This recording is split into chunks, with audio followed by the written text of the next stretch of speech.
What's up mga katambay? Good morning. Welcome sa Tambayan Cooking. So, another week, another recipe ang atong i-share. Before tayo mag-start, pa mo nakasupport sa itong channel, please click the subscribe button and notification bell for updated new videos na ito. Napila na sa ang atong Facebook page. So, karon nga week mga katambay, after sa Holy Week, luto sa tagbaboy. So, atong tuon karon kay kaning pork adobo sa tuyo. Pero sa kuan kanang pinauga gani pa. Kanang murag gyud pa na siya gumba pero kanang pakupsan na to siya daan atong ipaitos so tumuga jud siya kasi klase na pagluto ang adobo. So mo ni ang mga style nga adobo sa tuyo. So atong mga ingredients mo ni gamit ang pork belly, ahos, bombay, suka, black pepper, soy sauce or kanang sa amodre kanang patis mo ni tawag sa mo sa Bisaya pero soy sauce na siya pa niya ay tag dahon sa laurel, oyster sauce kani optional lang yung magic sarap tanan ninyo gamit sa tao asin sad niya ng tubig. So let's start mga katambay. Good morning. So muna itong pork belly. Usa ito siya pakupsan, ato siya timplahan og asin daan. Bisaya lang ta mga katambay. Balik ta sa itong kuhan mo dyan itong original dapat mga Bisaya ta. Dagang man ni-request mong Tagalog kaya di ka sila kasabot. Kasabot na rin sila ni. Asin. Lagay tayo ng asin na para may lasa na siya daan ng atong baboy na itong tag black pepper gamay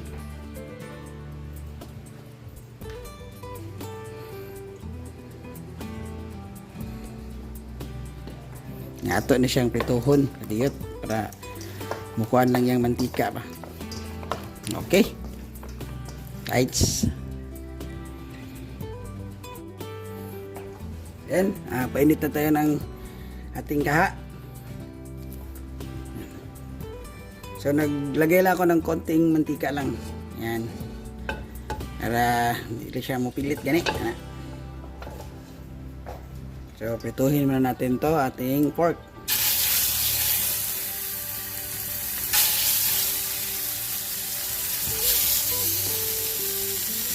By batch lang siguro kasi ang dami nito. Daghan mo ganagod na katambay.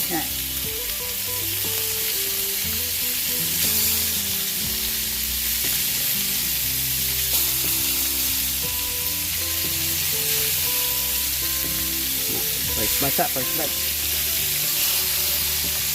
Prito saglit yung side niya.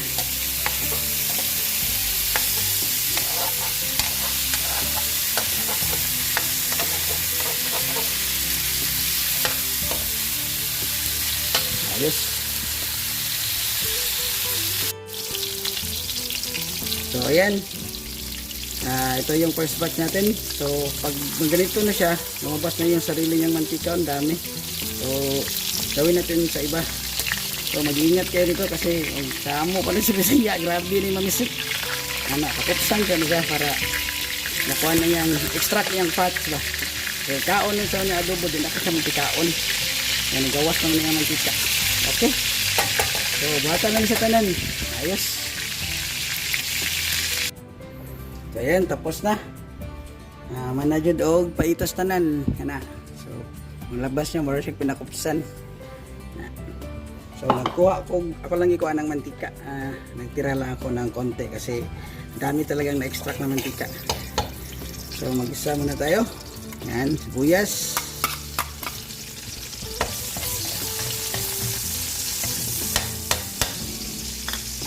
Ito scrape nyo to kasi ito yung mag-add ng flavors.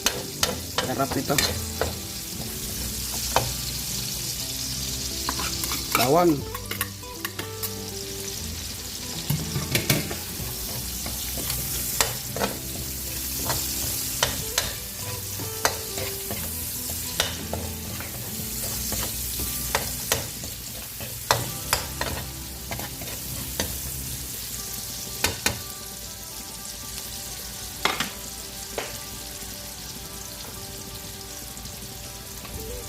Ato add balik ang atong pork belly.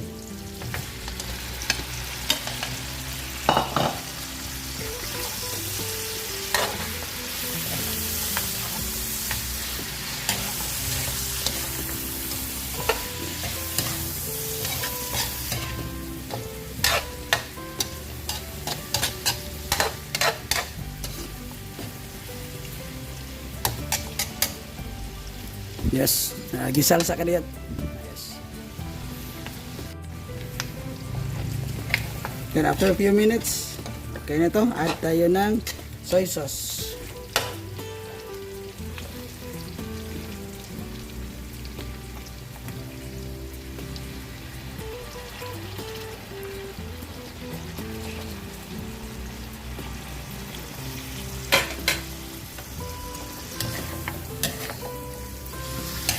Napa dito ay brown sugar. Wala ko ma-feel kanina sa intro. Gamit tayo ng brown sugar.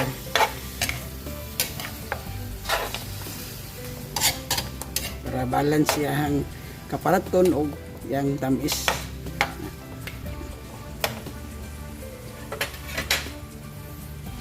Add oyster sauce.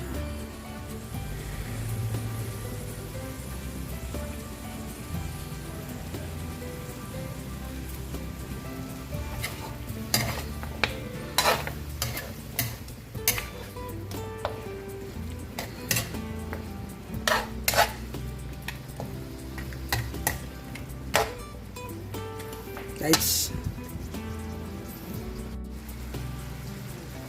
and after 2 minutes add tayo ng tubig. Kaya need pa na ito siya pahumukon atong palambutin natin. Yan.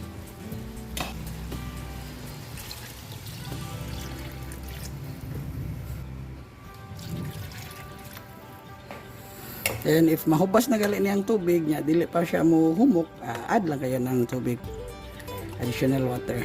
So takpan ito, pakuluin at palambutin hanggang lumambot siya. Ayos.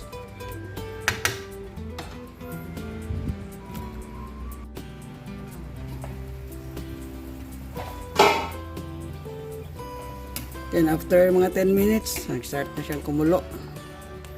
So add na natin yung ibang sangkap, mga ingredients. So natay dahon ng laurel, ito brown sugar,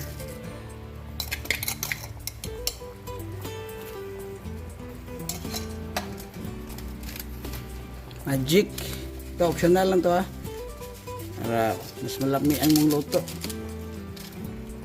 and black pepper.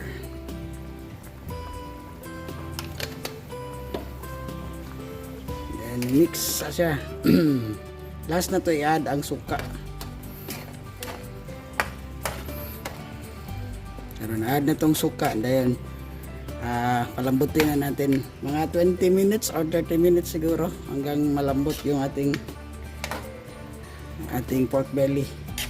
Then yung maubos na yung sabaw niya.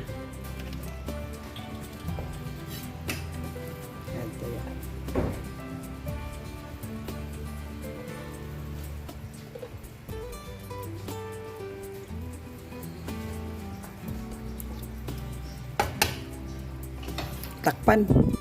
Ayos.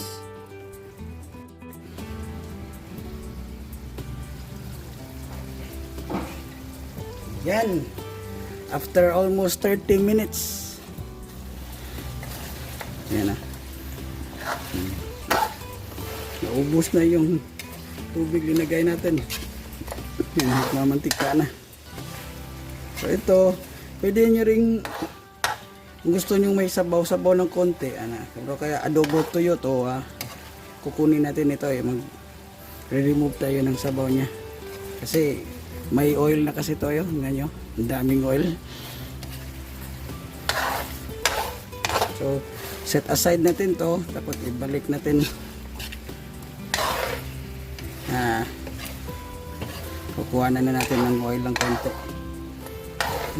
Sarap nito. Yes. Okay na to. I-remove nyo lang yung oil. Yan. Yan ang adobo sa tuyo. Naubos yung sabaw niya. Yung mantika na lang natira. Ang bango. Ayos.